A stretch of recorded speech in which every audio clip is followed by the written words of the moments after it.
10월 21일 목요일 하나님의 말씀은 욥기 10장 13절에서 22절까지 말씀입니다. 그러한데 주께서 이것들을 마음에 품으셨나이다. 이 뜻이 주께 있는 줄을 내가 아나이다. 내가 범죄하면 주께서 나를 죄인으로 인정하시고 내 죄악을 사하지 아니하시나이다. 내가 악하면 화가 있을 것이오며 내가 의로울지라도 머리를 들지 못할 것은 내 속에 부끄러움이 가득하고 내 환난을 내 눈이 보기 때문이니이다. 내가 머리를 높이 들면 주께서 젊은 사자처럼 나를 사냥하시며 내게 주의 놀라움을 다시 나타내시나이다. 주께서 자주자주 증거하는 자를 바꾸어 나를 치시며 나를 향하여 진노를 더하시니 군대가 번갈아서 치는 것 같으니이다. 주께서 나를 태에서 나오게 하셨음은 어찌함이니이까. 그렇지 아니하셨더라면 내가 기운이 끊어져 아무 눈에도 보이지 아니하였을 것이라. 있어도 없던 것 같이 되어서 태에서 바로 무덤으로 옮겨졌으리이다. 내 날은 적지 아니하리이까. 그런즉 그치시고 나를 버려두사 잠시나마 평안하게 하시되 내가 돌아오지 못할 땅 곧 어둡고 죽음의 그늘진 땅으로 가기 전에 그러하옵소서. 땅은 어두워서 흑암 같고 죽음의 그늘이 져서 아무 구별이 없고 광명도 흑암 같으니이다. 아멘. 제가 영화 오두막을 봤습니다. 이 영화 속에서 남자 주인공 맥이라는 사람이 나오고 그에게 아내와 세 남매, 아들, 딸, 막내딸이 있었습니다. 그런데 어느 날 여행을 가서 이 막내딸이 유괴를 당해서 한 오두막이라는 장소에서 죽게 됩니다. 그러면서 주인공 맥은 정말 폐인처럼 살아갑니다. 그러던 어느 날 우체통에 한 편지가 옵니다. 그 딸이 죽은 오두막에서 만나자는 하나님의 편지라는 겁니다. 누구의 장난인지 그 유괴범이면 죽이기 위해서 주인공 맥은 찾아갑니다. 그런데 그곳에서 하나님을 만나게 됩니다. 그 하나님을 정말 경이롭게 표현하는데 주인공 맥은 하나님을 만나고 대화하지만 끊임없이 고통 가운데 질문하며 묻습니다. 하나님께서는 우리를 지켜주신다면서 왜 내 딸을 지켜주시지 않으셨습니까? 이 씨름이 영화 속 내내 팽팽한 긴장감을 줍니다. 그런데 결국 지혜라는 사람을 만나게 됩니다.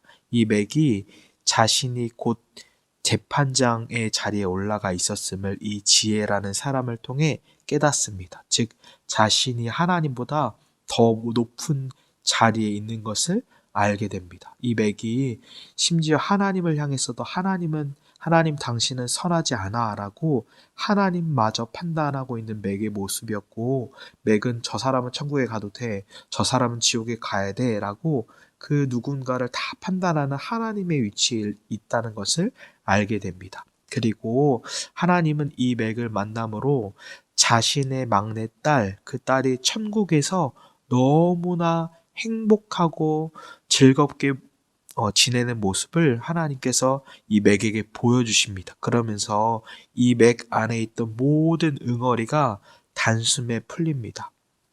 영화 오두막은 고통과 고난 속에 있는 주인공 맥이 눈물을 흘리며 결국 하나님의 만남을 통해서 이 고통을 풀어가는 내용을 소개합니다.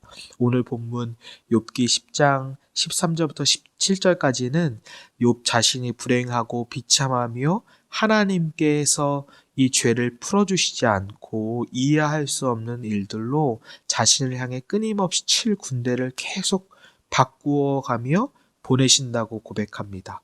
그리고 욥기 10장 18절에서 22절까지는 욥은 자신의 죽음에 대한 갈망을 표현하면서 차라리 자신이 태어나지 않고 죽었더라면 그러면서 한탄합니다. 그러면서 욥기 10장 18절에 아주 중요한 질문을 합니다. 제가 18절 말씀 읽어드리겠습니다. 주께서 나를 태에서 나오게 하셨음은 어찌함이니이까. 그렇지 아니하셨더라면 내가 기운이 끊어져 아무 눈에도 보이지 아니하였을 것이라. 아멘. 어찌하여 라는 단어를 통해 하나님께서는 왜 나를 태어나게 하셨고 왜 나를 이 고통 가운데 몰아가시는지 욥은 하나님을 향해 따지면서 묻는 것입니다. 왜 내 삶에 이런 고난이 찾아옵니까? 마치 영화 속 오두막 주인공인 맥의 질문처럼 왜 우리에게 이런 고난이 찾아옵니까? 라고 질문하는 겁니다. 그런데 욥은 이미 그 정답을 자신의 입으로 고백하고 있었습니다. 욥기 10장 13절 본문에 그러한데 주께서 이것들을 마음에 품으셨나이다. 직역하면 그러나 당신께서는 이런 것들을 마음에 숨기셨습니다입니다. 즉 이 숨긴 것은 바로 윗구절인 욥기 10장 12절입니다. 생명과 은혜를 내게 주시고 나를 보살피심으로 내 영을 지키셨나이다. 저는 이 내 영을 지키셨나이다 이 말씀을 묵상하면서 시편 57편 1절 말씀이 생각났습니다. 하나님이여 내게 은혜를 베푸소서 내게 은혜를 베푸소서 내 영혼이 주께로 피하되 주의 날개 그늘 아래에서 이 재앙들이 지나가기까지 피하리이다. 여기서 주의 날개 그늘 아래에서 이 재앙들이 지나가기까지 피한다라고 말씀합니다. 여러분 아십니까? 어미새가 아기 새를 그 날개 그늘 아래에 숨길 때에 모든 뜨거운 태양, 빛으로부터 다 지켜줍니다. 추운 겨울에는 아기 새를 품어줌으로 따뜻하게 지켜줍니다. 그러나 어미새는 죽을 것 같은 고통을 갖습니다. 짐승의 공격으로부터 피가 나고 찢기더라도 그 아기 새를 모두 지켜주는 겁니다. 여러분 아십니까?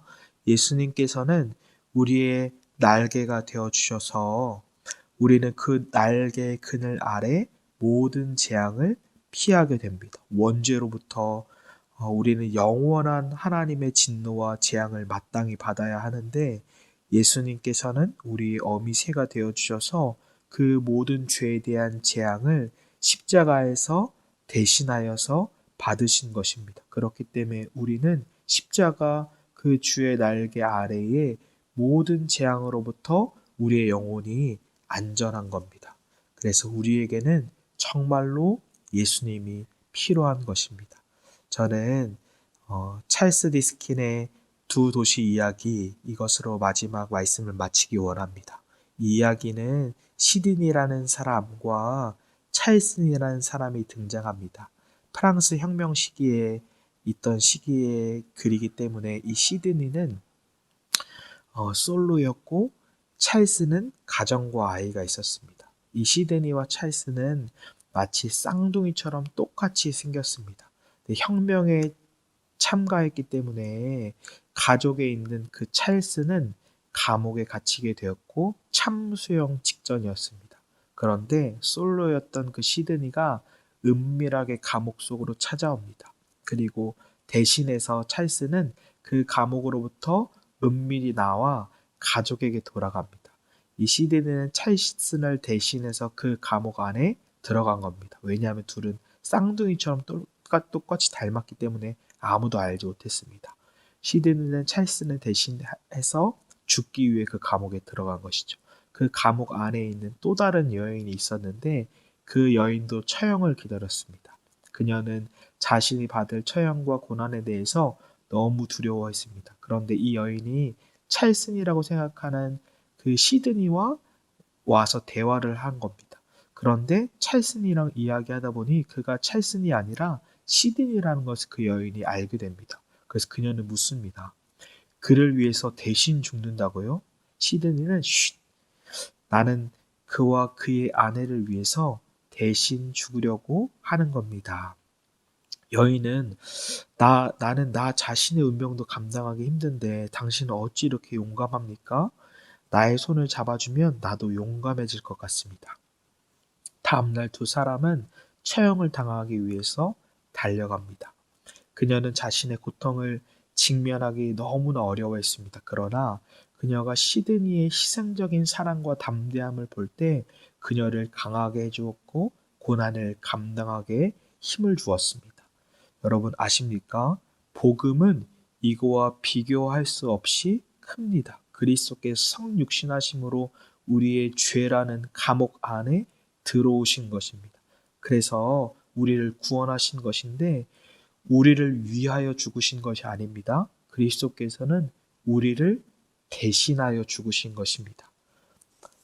그 그리스도께서 우리의 영혼을 구원하셨는데 우리 또한 그 예수 그리스도께로 나아가서 그 날개 그늘 아래에 우리의 영혼이 안전한 겁니다. 오늘 하루도 예수 그리스도 날개 아래 들어가시기를 주님의 이름으로 축복합니다. 제가 기도드리겠습니다.